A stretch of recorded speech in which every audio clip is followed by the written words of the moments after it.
I believe the only way we're going to solve the nation's long-term fiscal imbalance is by enacting a comprehensive debt reduction plan.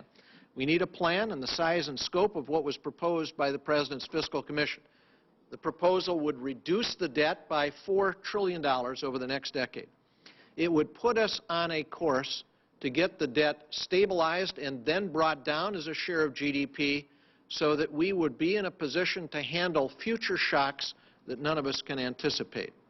I believe a plan like the Commission plan must include spending cuts, entitlement changes, and fundamental tax reform that simplifies the tax code, lowers rates, and raises more revenue. The Commission plan provided such a balanced approach. Its savings come roughly equally from non-defense discretionary, defense discretionary, mandatory spending, and revenue. It's worth emphasizing that savings from Social Security reforms in the Commission plan are used only, and I emphasize only, to extend the program's solvency, not for deficit reduction. If there is one message I'd like to get out there as clearly as I can, the savings in Social Security were redirected to Social Security to extend its solvency, not for deficit reduction. This chart highlights the key elements of the tax reform included in the plan. The plan eliminates or scales back tax expenditures and lowers tax rates. And by the way, tax expenditures are now running over $1.1 trillion a year. Tax expenditures are as big as all of domestic discretionary spending. And it makes the tax code more progressive. It promotes economic growth and improves America's global competitiveness.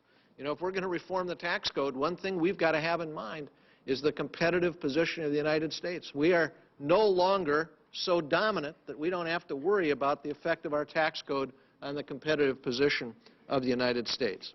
Notably, the Commission's report included an illustrative tax reform plan that demonstrates how eliminating or scaling back tax expenditures can actually lower rates and produce more revenue.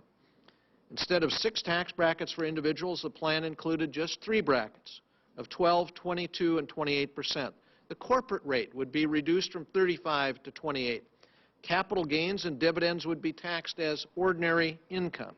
The mortgage interest and charitable deductions would be reformed, better targeting their benefits.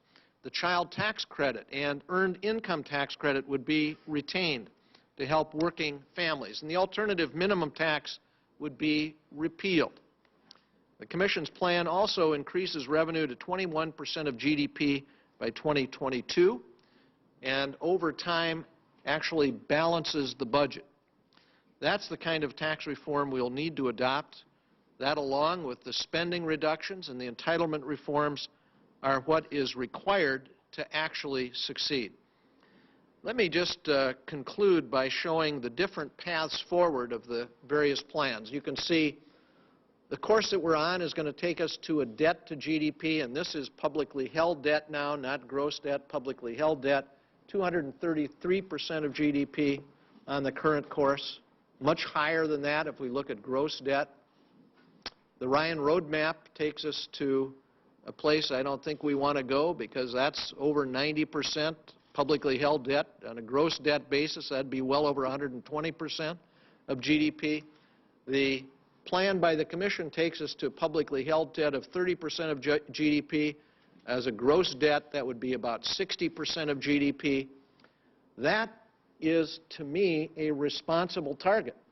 To get down to 60% of GDP on the gross debt would allow us to handle any future shocks that we might experience as a nation.